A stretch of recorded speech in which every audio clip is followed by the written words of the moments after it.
Au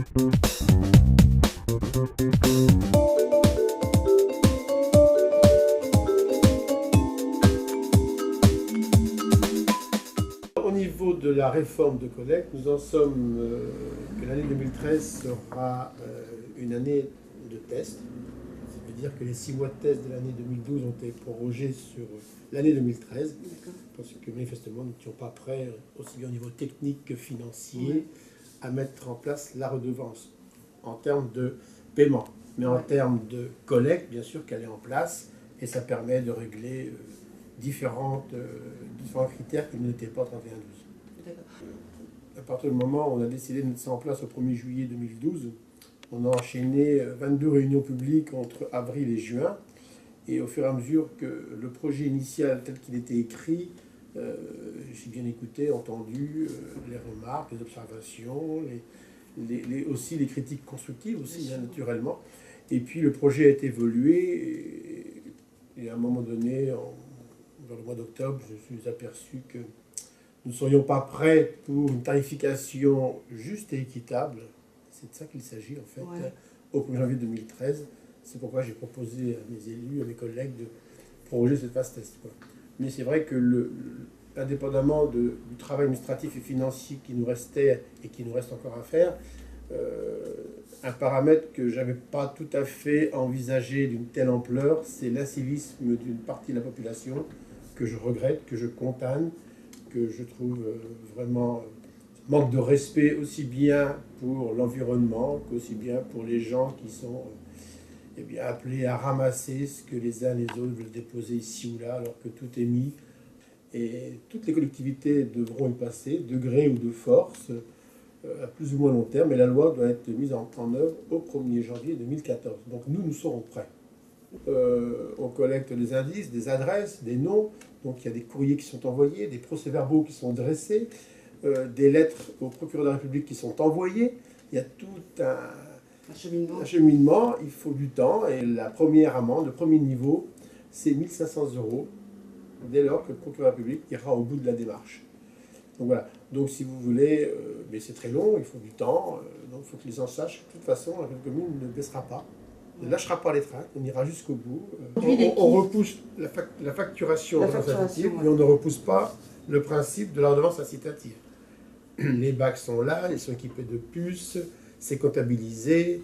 On est parti, on a proposé à tout le monde sur un forfait fictif prévisionnel de 26 levées annuelles, qui restera aussi aménageable en fonction du fonctionnement des uns et des autres. Donc tout ça, ça va nous permettre de mieux caler et de mieux s'adapter à la réalité du terrain, en fait. Pour autant que les gens jouent le jeu, quoi. Oui. On s'aperçoit à la levée des collectes, là où c'est que les adresses ne sont pas équipées. Et puis il y a les déménagements, les emménagements, les changements de bac, plus petits, plus grands. Donc ça, c'est au quotidien, tous les jours. C'est un service vraiment public et qui, du lundi au vendredi, donc on est à disposition des gens pour... Mais effectivement, on en équipe encore un peu, mais bon, la très grosse majorité a été équipée, allez, terminée, on a fini ça fin octobre, pour bien dire, en 2012. Voilà. Alors au niveau des ramassages, donc à Avallon, centre-ville et tout logement, tout l'habitat vertical, c'est 2 collectes par semaine, donc 2 passages par semaine. Après, les gens sortent ou ne sortent pas leur bac en fonction de leur façon de trier. Hein. Donc là, la collecte dans ces quartiers-là, c'est le lundi et jeudi matin. Tout le reste d'Avallon, donc toutes les zones pavillonnaires et les extérieurs du centre-ville d'Avallon, au même titre que les communes rurales, il y a un passage une fois par semaine. Une fois par semaine. Alors pour Avallon, le reste de l'Avallon, c'est le mercredi matin, et en rural, c'est soit le mardi, soit le vendredi, selon les communes. En fait, hein. Tout le monde pourra sortir son bac toutes les semaines s'il souhaite. D'accord. Mais à la sortie, la facture ne sera pas la même que celui qui va le sortir, le nombre de levées fixé dans le forfait. Voilà. Alors les sacs noirs, les sacs gris ne sont pas des contenants tolérés, acceptés par le collecte. Donc ça, ce sont des sacs hors la loi. Hors la loi. Ce sont des hors la loi. Les sacs de bonne couleur, c'est les rouges pour les odeurs ménagères. Et le bleu et les jaunes, ce sont pour le tri sélectif.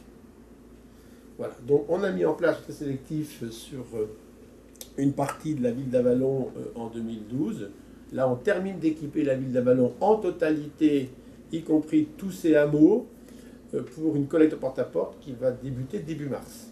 C'est-à-dire que tout avalon va être équipé en sac rouge, en sac jaune, en sac bleu ou en bac, selon. Hein. Donc je ne vois pas comment maintenant on ne peut pas être au top du tri dès lors qu'on passe devant toutes les habitations, devant toutes les adresses, que tout le monde est équipé en bac ou en sac, avec une mise à disposition du matériel qui est déjà financé parce que les gens payent par le ménagère. Il n'y a pas de facturation supplémentaire. Donc en plus, on laisse les points d'apport volontaires ici ou là, sur la ville et en rural. Donc à part les gens qui ne veulent pas bien faire, on n'a aucune excuse à Avallon à partir du mois de mars. Donc les sacs noirs, les sacs gris, naturellement, dans une ville touristique, ça fait un petit peu négligé. Alors bien sûr que mes services et les services de la ville l'ont fait aussi. Maintenant, moi, je vais mettre en place un service de ramassage de ces sacs gris, sacs noirs. Mais il faut que les gens sachent aussi qu'en même temps, on met les mains dedans et on retrouve des indices. On ouvre les sacs, on fouille.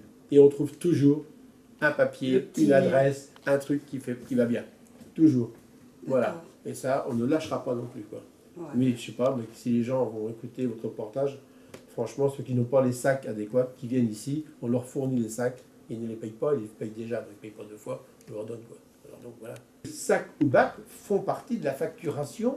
Aujourd'hui, la taxe calculée sur les bâtis, demain la redevance, mais c'est fourni avec. On ne paye pas ces sacs en plus, on ne paye pas ces bacs en plus.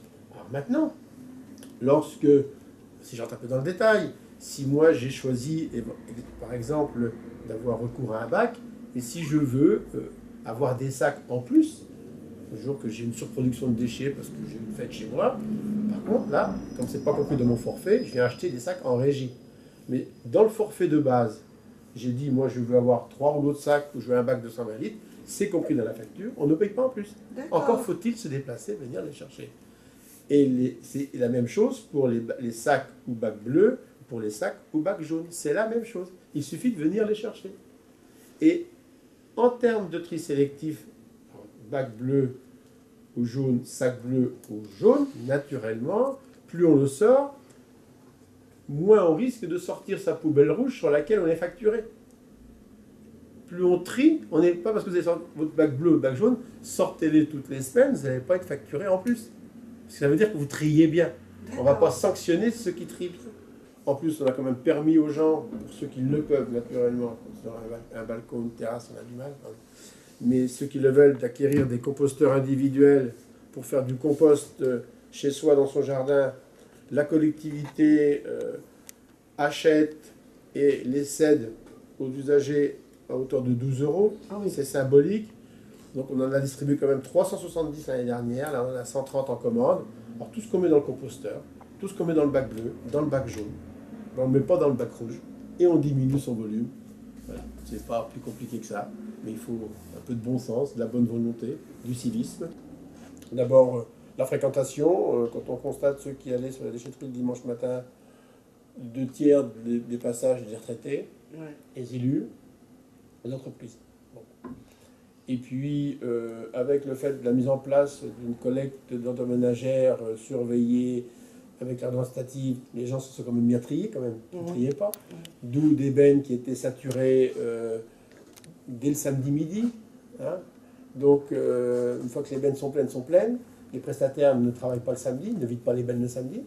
Donc, quid des bennes le dimanche, c'est plein. Hein. Et puis c'est vrai qu'on ne peut pas me demander d'un côté de déployer du personnel pour aller nettoyer les actes d'incivilité sur le terrain et l'autre, donc les heures récupérées le dimanche, j'en prends une partie pour aller nettoyer ici ou là ce qui traîne, et en plus quand même, on ouvre le jeudi, on n'ouvre pas avant, donc on ouvre 6 jours sur 7. Jusqu'à maintenant, l'accès en déchetterie, donc réservé pour les usagers du territoire, et éventuellement de territoire voisin par convention, quand on rentre en déchetterie, on doit justifier de son domicile. D'accord. Hein, voilà.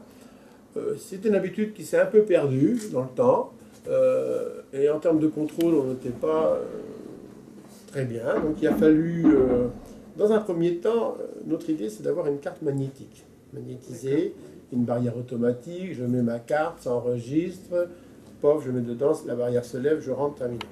Mais on a souhaité, et la commission environnement l'a souhaité, qu'on fasse une étape intermédiaire avec des cartes carton à un moindre coût.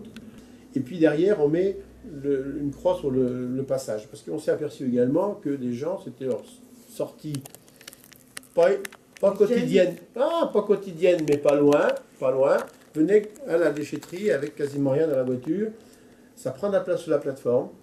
Donc à terme, on va voir un peu l'habitude des gens en pointant leur carte et voir après s'il va pas falloir réguler un petit peu le nombre d'accès à la déchetterie par semaine, par mois ou par année. Donc c'est un premier test.